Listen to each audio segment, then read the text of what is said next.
A natureza é o seu habitat natural. É lá que se sente em casa, a fotografar as montanhas, os campos e a costa. Este é o mundo Nuno Rodrigues, o fotógrafo amador de Coimbra, nosso convidado deste primeiro episódio. Bem-vindo, Nuno. Como é que tu chegaste à fotografia?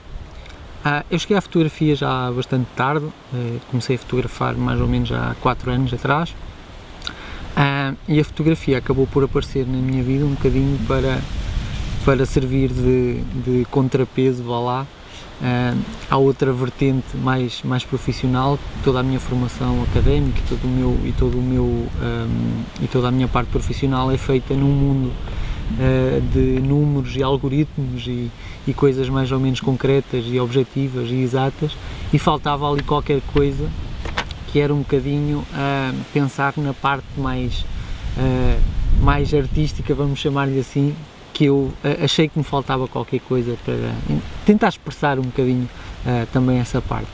E então comecei, se calhar um bocadinho diferente da forma como a maior parte das pessoas começa, se calhar é levar a fotografia para as férias e documentar as férias e tirar umas fotografias aos amigos.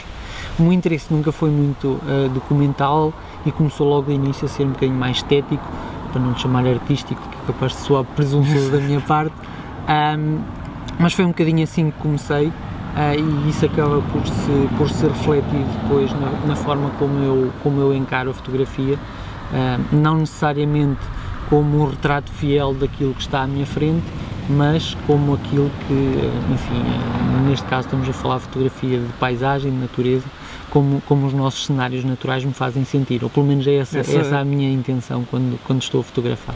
Ou seja, não teve nada a ver com a família, a opinião de familiares, amigos, ou seja, vieste naturalmente? Não teve nada a ver com isso realmente, foi mesmo a necessidade de fazer qualquer coisa que me permitisse expressar, digamos assim. Podia ter ido para a pintura ou podia ter ido para a música, calhou a fotografia. E quando é que te apercebeste que a fotografia de paisagem era realmente aquilo que gostavas e querias dedicar-te mesmo a ela? Eu acredito, sinceramente, e muito mais para quem faz isto de modo como hobby ou como amador, que nós temos que fotografar aquilo que gostamos. Eu nunca na vida seria um bom fotógrafo de moda, porque é algo que não me diz nada,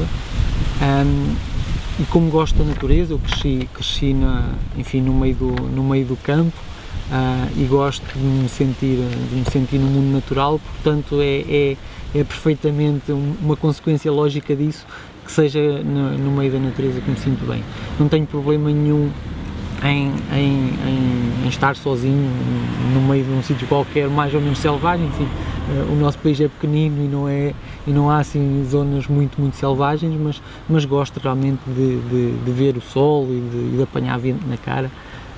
E acaba por ser por isso que eu realmente me dedico mais à fotografia. Faz-nos sentir bem estar ali em comunhão com a natureza. E é isso que eu dizia no início, quer dizer, é aquilo que eu gosto, portanto é natural que seja isso que eu me dedico, ainda para mais uma vez, sendo nós, eu e tu também, pessoas que fazem isto por gosto mais do que propriamente por obrigação profissional.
em jeito de dica, principalmente para as pessoas que agora se querem iniciar na fotografia de paisagem, ou para as pessoas que se estão a iniciar na fotografia, tens alguma dica que tu achas importante passar? As melhores horas do dia? Que horas é que tu costumas levantar?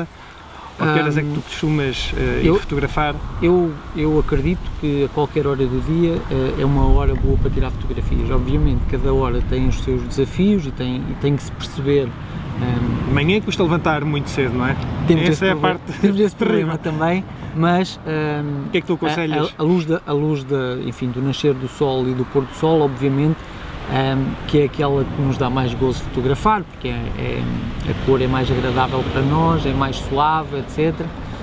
E portanto acaba por ser essas horas que eu faço mais fotografia, mais à tarde do que ao pôr do sol, provavelmente ao nascer do sol, porque tenho alguns problemas em me levantar cedo, mas acabam por ser as melhores horas em termos de luz. Mas isso não quer dizer que ao meio-dia não consigamos tirar fotografias perfeitamente válidas para aproveitar até o jogo de luz e sombra mais agressivo que se faz nessa altura, desde que saibamos que são essas as condições que temos e que temos que trabalhar com aquilo que temos ali. Ou então aproveitar a sombra para tirar uma fotografia ao detalhe, sei lá, de umas pedras ou de uma planta ou qualquer coisa assim, ou seja, no fundo qualquer hora do dia. Sim, qualquer hora encontramos motivos para conseguir fotografar. Da mesma maneira, também qualquer altura do ano é boa para fotografar, obviamente. Eu pessoalmente gosto muito de fotografar no outono, mas isso não impede que não tenhamos excelentes fotografias de inverno e de verão e de primavera, claro. Portanto acaba por ser saber jogar com as condições que temos à nossa frente, no fundo é isso. Ou seja, em termos, uma dica é qualquer altura é boa para fotografar, se for nos extremos do dia, talvez se consiga umas cores mais interessantes. Exato, mas o importante é sair de casa, enfim, também pode ser dentro de casa, mas tirar fotografias de natureza dentro de casa é mais difícil. Claro. Mas é sair de casa e fotografar, no fundo, é essa a maior dica que podemos dar, acho. E já que falamos em dicas, ou neste caso em levantar cedo ou chegar tarde a casa, principalmente nesta altura do verão, quem fotografa a natureza às vezes vive peripécias engraçadas. Tens alguma que nos queiras contar, queres partilhar? Também, está a ver? Também por aquilo que eu disse no início, de andar nisto há relativamente pouco tempo, não tenho ainda assim muitas histórias que possa partilhar. Já fiz, acho eu, todas as asneiras que as pessoas fazem normalmente. Já fui fotografar e me esqueci dos cartões em casa, já fui fotografar e me esqueci das baterias, ou de carregar as baterias, e cheguei lá e montei a máquina e o tripé e foquei e preparei-me para tirar a fotografia e fiquei sem bateria e não tinha nenhuma carregada. Enfim, essas asneiras normais. Também já fiz algumas asneiras que se calhar não devia ter feito. Também falava há bocadinho que não tinha problemas nenhuns em estar no meio da natureza sozinho.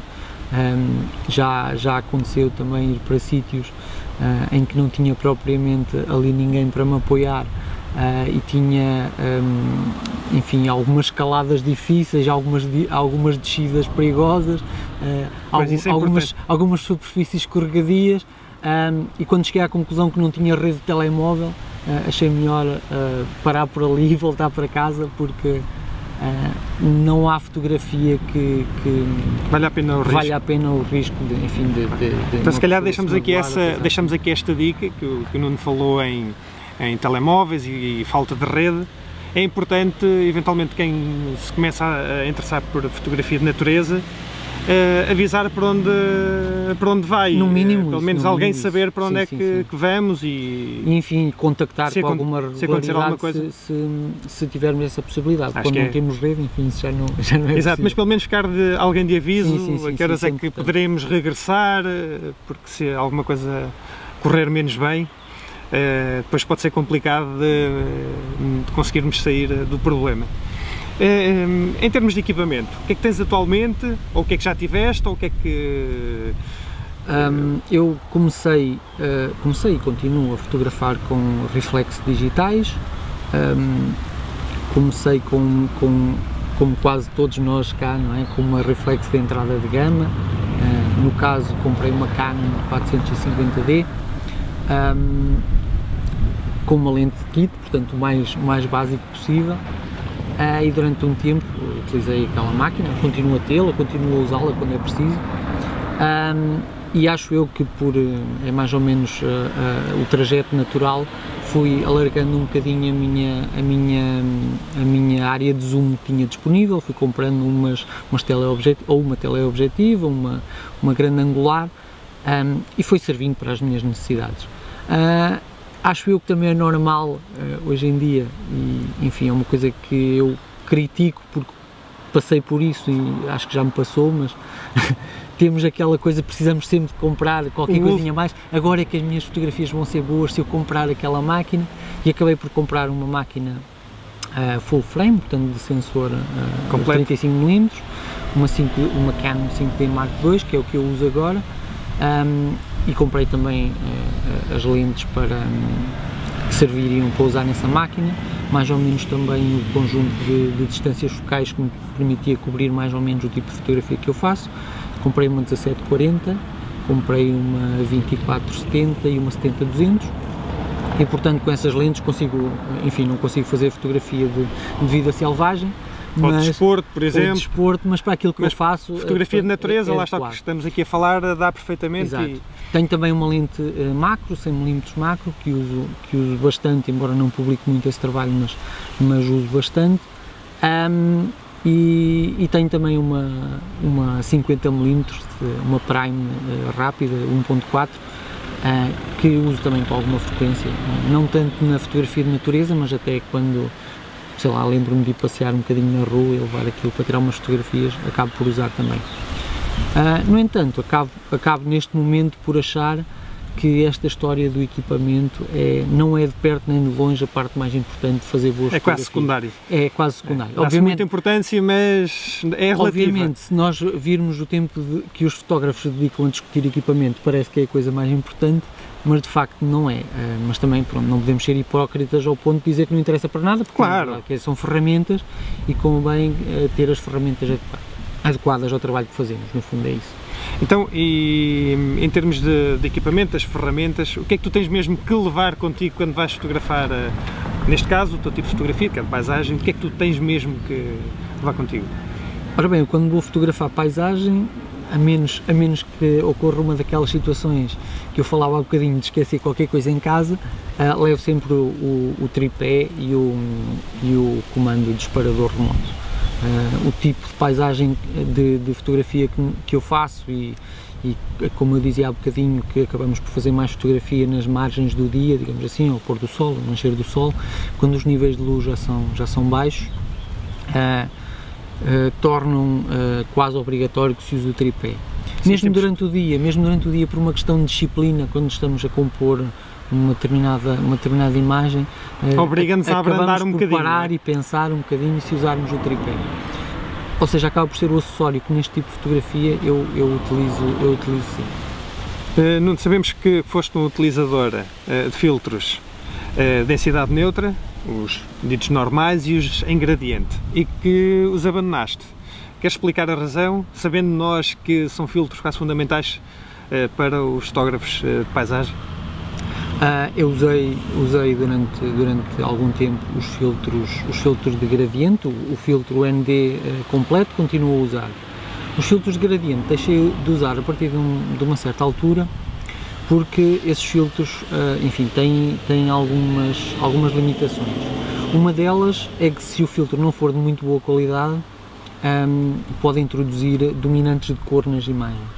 E aqueles filtros que eu tinha, eu notava, pelo menos a minha opinião, é de que incluía um bocadinho de dominante magenta nas minhas imagens, ficava com o céu bastante a cor de rosado e não gostava muito do resultado. E como comprar um jogo de filtros desses, de realmente boa qualidade, ainda custa algum dinheiro, comecei a utilizar uma técnica também é mais ou menos conhecida, tirar duas ou mais imagens com valores de exposição diferentes, tipo 2 stops de diferença ou 3, dependendo da diferença de luz que temos, e combiná-las depois em pós-produção. Obviamente que há situações em que dá mais trabalho, e há situações em que não é muito prático, por exemplo, quando temos objetos que se movem entre o espaço-tempo, tiramos uma imagem e quando depois tiramos a outra, mas também tem algumas vantagens. Por exemplo, os filtros, nós sabemos que o gradiente é uma linha reta, não tem muita flexibilidade. Se tivermos montanhas, se tivermos árvores, se tivermos casas, exato. Tem esse problema. Quando combinamos as duas imagens em software, temos depois a possibilidade de usando as máscaras, tentar fazer algum ajuste para compensar exatamente por essas linhas de horizonte que não são retas, digamos assim. Os filtros os neutros completos, esses aí obviamente continuo a usar quando preciso de cortar stops de luz ou porque quero prolongar a exposição para fazer um determinado efeito na água ou qualquer coisa deste género. Aí não há forma de replicar isso em software, portanto esses continuo a usar. Então, em termos de fotógrafos que acompanhes, tens alguns que gostes particularmente, nacionais ou internacionais? Eu sou um bocado mau com nomes, eu leio muitos livros que não me lembro dos autores, vejo muitos filmes que não me lembro dos realizadores, acaba por acontecer também um bocadinho em termos de fotógrafos. Eu vou ajudar, porque pronto, sei que tens alguns livros, claro, sim, como eu tenho, quer do David Naughton, quer do Joy Cornish. Esses são dois exemplos de fotógrafos que estão deste lado do Atlântico que eu admiro, principalmente o Joe Cornish faz um tipo de fotografia que eu admiro bastante. Tenho também outros que admiro mais lá do outro lado, americanos. Penso eu que todos nós que fazemos fotografia de paisagem de uma maneira ou de outra admiramos digamos assim, o grande guru, se podemos chamar assim, do Ansel Adams, que obviamente já morreu, mas que é uma inspiração para quase todos os fotógrafos de paisagem, mas fotógrafos mais recentes, mais da nossa geração, também admiro alguns, o Mark Adams, o Ian Plant, o Guy Toll, e uma série, o Art Wolf, um bocadinho mais velho, mas penso eu que é um fotógrafo, até pelos programas de televisão que fez, que é uma inspiração para todos os fotógrafos de paisagem, mas mesmo fotógrafos portugueses. Estou-me a lembrar de 2 ou 3 nomes, do Paulo Lopes, do Hélio Cristóvão, enfim, do próprio Rui Pires, uma série de pessoas que partilham o trabalho connosco. Agora nesta era digital acabam por partilhar ou têm mais facilidade em partilhar esse trabalho connosco e acabam por nos inspirar, às vezes quando não nos apetece sair de casa, olhar uma imagem dessas pessoas, acaba por nos fazer levantar e vamos tirar umas fotografias, ver se consigo chegar ao nível deles. São alguns que eu admiro, obviamente que haverá outros, mas estes são aqueles que me vêm agora à cabeça nesta altura. Exato. Pronto, que isso da inspiração é importante, porque eu por norma também, como costumo comprar alguns vídeos, gosto de ver e depois aquilo inspira-me, que é para eu sair e ir fotografar, e ver os livros de alguns desses fotógrafos também me leva muitas vezes a isso, a inspirar-me e sair para fotografar, e contigo deve acontecer a mesma coisa. Acaba por ser mais importante, e se calhar se mais fotógrafos passassem mais tempo a inspirar-se do que propriamente a discutir megapixels, acabaria por ser naqueles não sejam importantes, mas claro, não são tão importantes quanto isso. Acabaria por ser um resultado mais próximo daquilo que nós queremos do que propriamente andar a discutir se esta imagem tem mais 2 megapixels do que aquela. Exatamente. Então, sei que tu tens um projeto que é teres uma fotografia por dia. Queres-nos falar um bocadinho desse projeto, que acho que é muito interessante e pode inspirar outras pessoas a fazerem o mesmo?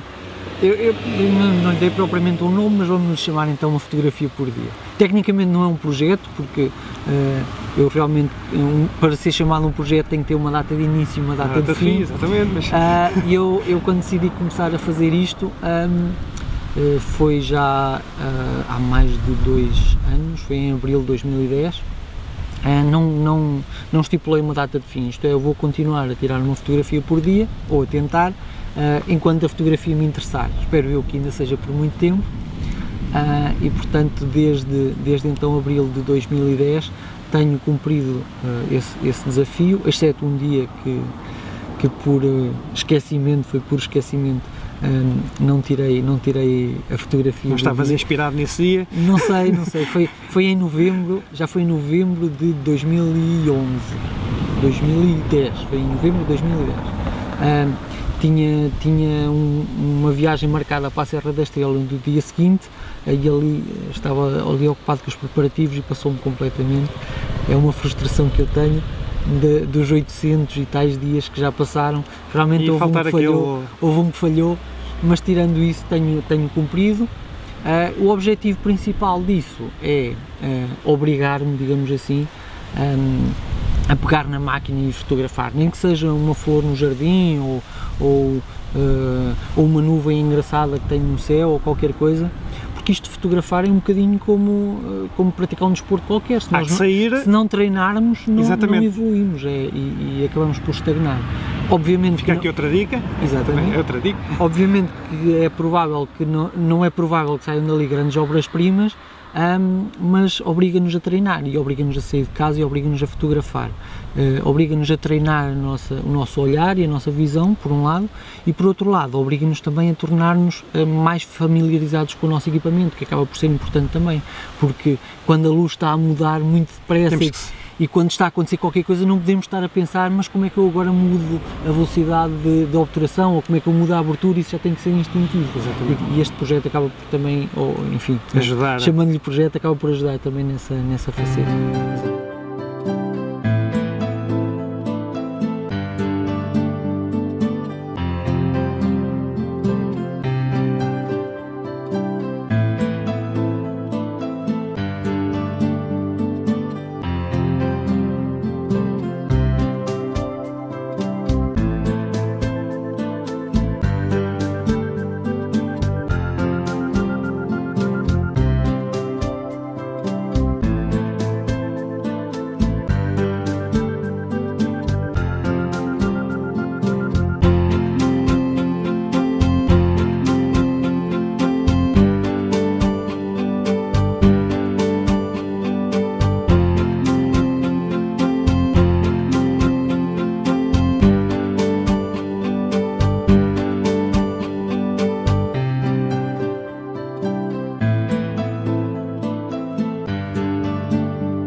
O Nuno trouxe-nos aqui uma fotografia. Nuno, eu gostava que desmontasse esta fotografia, que nos falasse um bocadinho dela e que nos contasses os passos que deste para chegar a este resultado que temos aqui agora.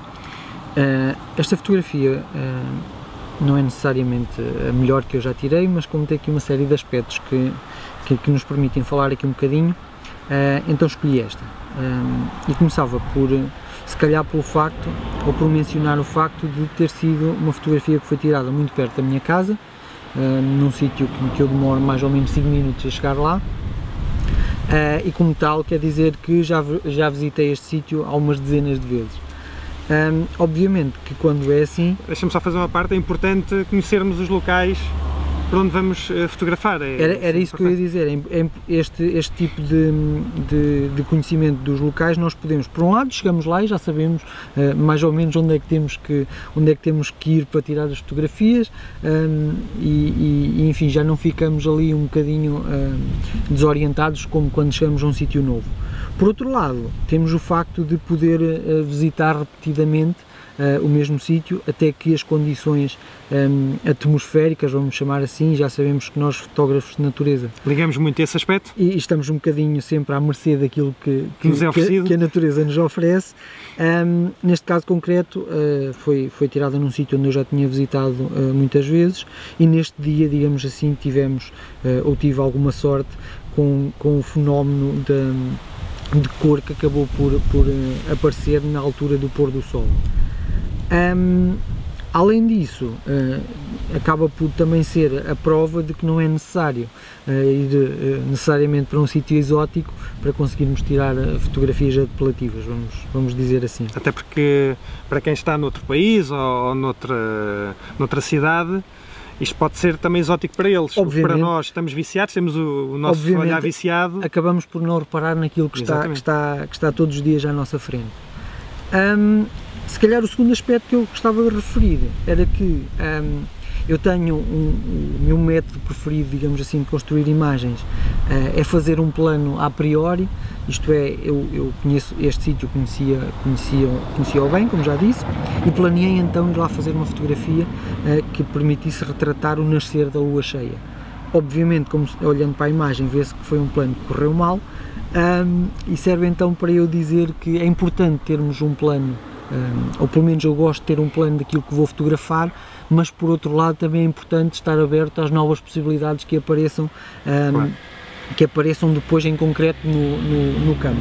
E neste caso deste dia, o sítio onde ia nascer a lua cheia estava coberto por nuvens, quer dizer que acabou por não se poder concretizar o plano que eu tinha, mas em compensação, no lado oposto, digamos assim, estava as nuvens acabaram por tomar esta cor ao pôr do sol, que me chamou a atenção e que rapidamente mudei de plano, digamos assim, passei ao plano B e tentei então construir um enquadramento que me permitisse mostrar aquilo que estava à minha frente, e com grande destaque realmente para a cor que o céu estava a ganhar.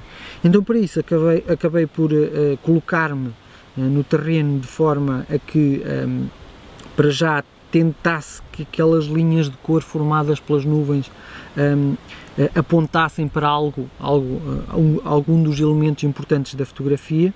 Neste caso aqui acabei por usar esta árvore que estava isolada naquela zona como ponto de irradiação, digamos assim, daquela explosão de cor que estava a acontecer, e acabei por usar os moinhos de vento que existem no local um bocadinho como suporte e para dar mais algum interesse à composição. Tentei fazer a distribuição de maneira a que houvesse alguma separação entre os vários elementos, que não houvesse sobreposição entre eles e que conseguisse definir-se perfeitamente que eram elementos separados, e a partir destes elementos principais tentar localizá-los então de forma a conseguir uma composição mais ou menos equilibrada. Acabei por usar mais ou menos inconscientemente a regra dos terços para distribuir então os elementos. Acabei por pôr este moinho aqui mais no terço deste lado esquerdo, acabei por usar estes dois elementos um pouco mais pequeninos para contrabalançar aqui do lado direito.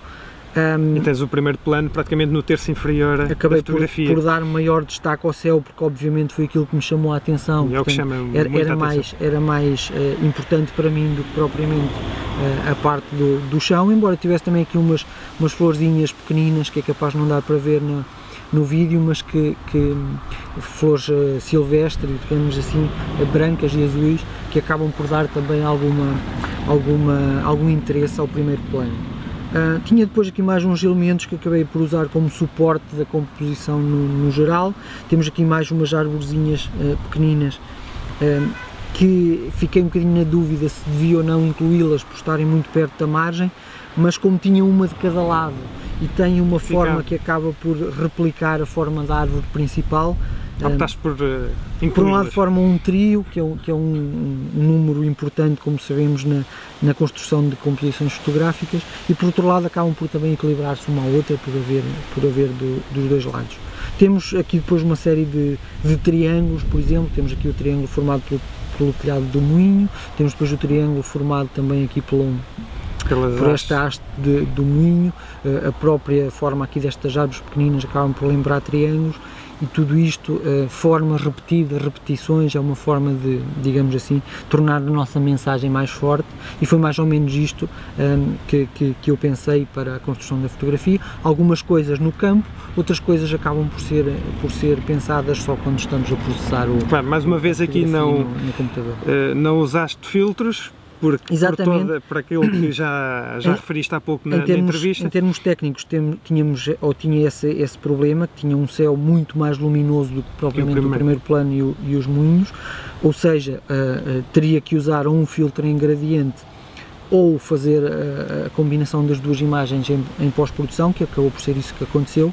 Tirei uma imagem com a exposição correta para o chão e para os moinhos, e tirei uma outra imagem com a exposição para o céu, e depois, através de camadas e máscaras, acabei por combinar as duas em software, e o resultado final foi este então, que é um resultado excelente, ou muito bom. Nuno, sei que nos trouxeste aí mais algumas fotografias do teu trabalho, ou do teu projeto, como eu lhe gosto de chamar, de uma fotografia por dia. Exatamente. Vamos virar então aqui só para mostrar algumas, só para muito rapidamente abordarmos uma ou outra, porque é importante nisto da fotografia, que se perdeu um bocadinho com o tempo, que é imprimir as fotografias, passá-las para o papel, ganharem vida, deixarem de ser 0 e 1 para passarem a algo palpável. E é isto que tu fazes também com as tuas fotografias, que é muito importante. Exatamente, uma vertente deste projeto é que implica, além de tirar uma fotografia por dia, depois acabar por imprimi-la também. Isto está aqui, é o correspondente a um semestre de fotografias, ou seja, é o primeiro semestre deste ano. Implica algum investimento, obviamente, em termos de impressão, mas acaba... Vamos virar um bocadinho para aqui, pode ser que ajude... Acaba por além de ter também o mérito de me obrigar a pensar um bocadinho nas técnicas de impressão, porque como tudo em fotografia também tem algum conhecimento por trás, mas além disso continuo a achar que, apesar de vivermos nesta era digital, não há nada como termos a fotografia física para podermos mexer e podermos, enfim, o nosso tato acaba também por ser uma ajuda ao nosso sentido da visão, e penso que é importante, ou é uma parte importante deste projeto, é obrigar-nos realmente a imprimir. Tem-se perdido um bocadinho este espírito de passarmos para o papel as fotografias, e acho que isso é muito importante. É verdade. Até porque aqui conseguimos nos aperceber de outros pormenores que muitas vezes nos passam despercebidos na internet, não é? É verdade, é verdade. Até porque normalmente publicamos na internet tamanhos mais ou menos pequenos e acabamos por ter que aqui acabam por se perder. Isto acho que é muito importante. Estão aqui muito boas fotografias, eu já conhecia, eu já tinha visto, acho que é isto que atualmente precisamos. Quem começar a gostar de fotografia de paisagem, ou queira começar a fotografar paisagens, levar um bocadinho estas dicas na linha de conta. Esta foi a entrevista com o Nuno Rodrigues, espero que tenham gostado. Nuno, obrigado por este bocadinho. Obrigado. E que nos continues a oferecer muitas fotografias, e boas, de preferência, e até um próximo episódio.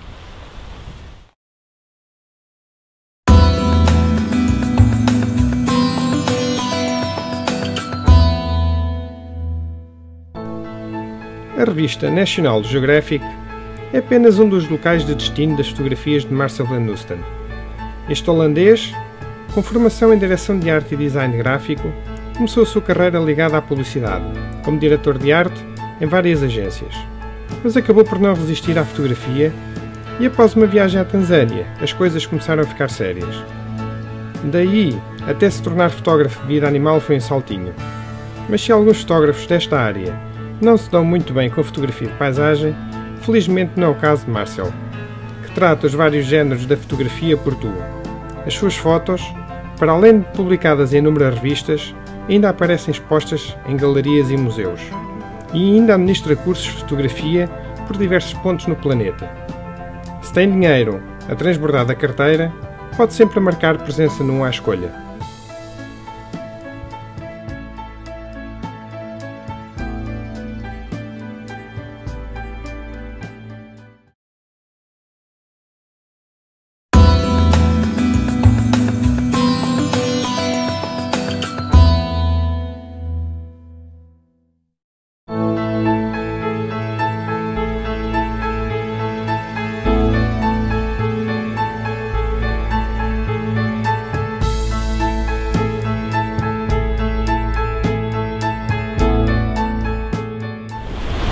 Os filtros de densidade neutra desktops são como o RAM, extremamente fortes, ao ponto de conseguirem transformar uma exposição de 1 segundo nos expressivos 16 minutos, mas podem não ser muito fáceis de utilizar. Como são densos, quase negros, a câmera não consegue ver através dos mesmos para focar ou avaliar a exposição. essa é uma tarefa que cabe ao fotógrafo. Para o nosso exemplo, vamos recorrer a uma abertura entre f11, f3 e f16, no caso selecionamos f16. Vamos fazer a focagem e passar para o modo manual, porque depois de colocado o filtro, se deixar em automático a focagem, a máquina vai tentar focar e não vai conseguir. Vamos recorrer ao tripé, acessório essencial, porque vamos ter longas exposições, e um comando remoto, de preferência programável. Vamos então avaliar a exposição que nos é indicada pela câmera. Para f16 indica-nos 1/8 segundos de exposição. Como calcular agora os desktops a menos de luz?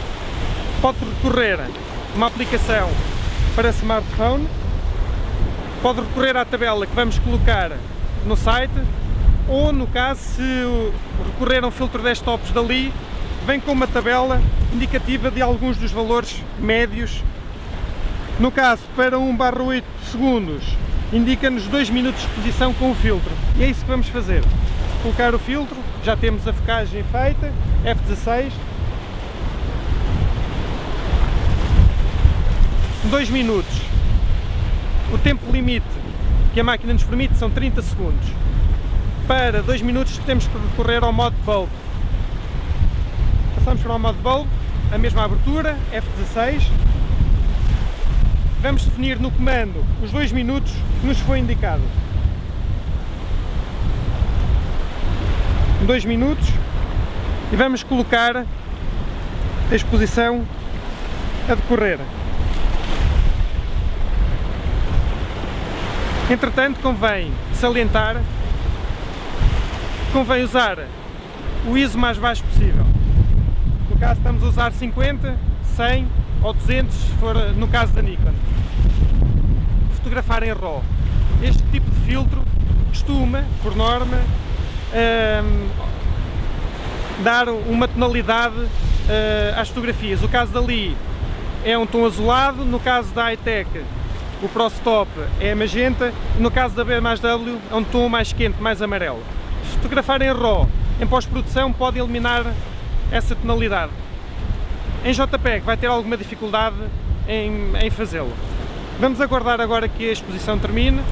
A tecnologia tem estas coisas maravilhosas. Passaram 2 minutos e nós já temos a nossa imagem final com 2 minutos de exposição.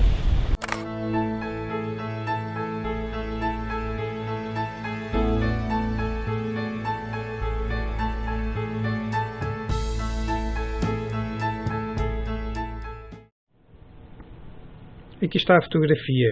Tirei com o filtro de densidade neutra desktops importada no Lightroom. Esta é apenas uma sugestão de edição, porque cada foto é uma foto.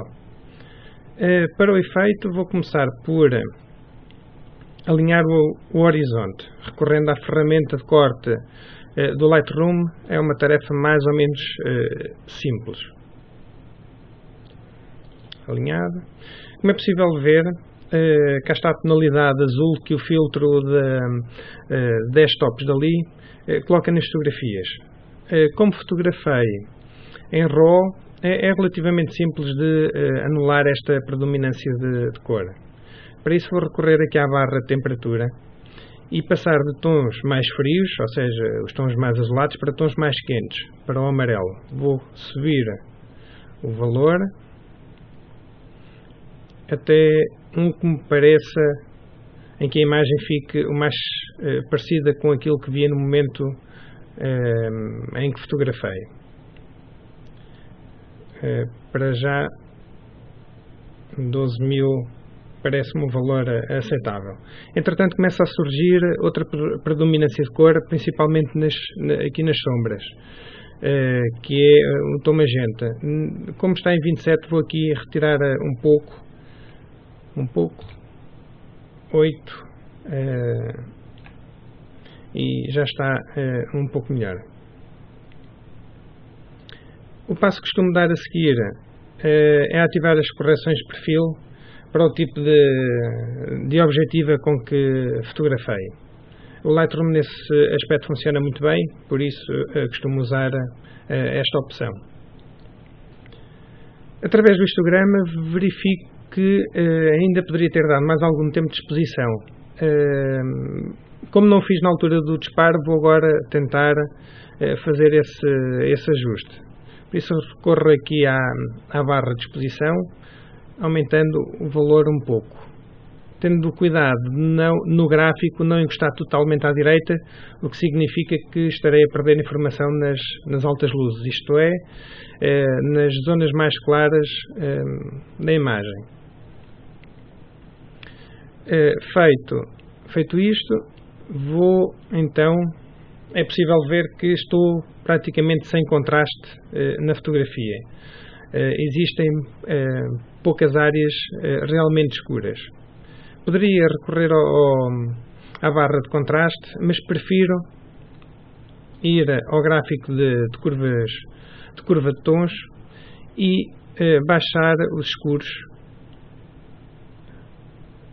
Lá em cima no gráfico podemos ver os tons mais escuros a encostarem à área esquerda e parece-me que está um pouco melhor em termos de contraste de imagem. A seguir, costumo verificar o nível de ruído. Mesmo fotografando com 1.50, as longas exposições colocam sempre algum tipo de ruído na fotografia. Vamos então vamos à redução de ruído, do Lightroom, e na barra de cor vamos subir aqui o valor para 60, que vai retirar aquelas pequenas cores que o ruído normalmente comporta. Pode ver isso aqui nesta imagem ampliada, praticamente a 100%, que desapareceu aqueles pontinhos de cor que existiam. E vamos então aumentar aqui a luminância, que é retirar um pouco o grão da fotografia. Neste caso vou colocar aqui um valor 25. Entretanto, embora a fotografia tenha uma nitidez aceitável, vou subir o valor da intensidade para uns 60, o raio para 1.3, tentando que não fique muito exagerado, e aqui na máscara também aumentar um bocadinho para disfarçar um pouco a intensidade. Ora, aumentando, podemos ver que a imagem está com um bom detalhe. Também costumo dar um pouco de claridade às fotografias que edito, principalmente as de paisagem. O que esta opção faz é aumentar um pouco o contraste nos contornos das áreas mais salientes da fotografia. E aqui pouco mais poderíamos fazer. Agora, uma última sugestão. Este tipo de fotografia funciona bem a preto e branco. E é isso que eu vou fazer. É passar para preto e branco e transformá-la para o formato quadrado. Depois pode emoldurar, oferecer a amigos, que fica muito bem numa sala ou no corredor com este formato. Está o formato quadrado. E aqui é possível ver que podemos aqui subir ainda mais o valor dos tons claros na curva de tons, sem encostar em demasia o gráfico à direita, e baixar mais um bocadinho os tons escuros para aumentar mais um bocadinho o contraste. E basicamente é isto nesta imagem. Julgo que fica relativamente interessante. Espero que tenha gostado.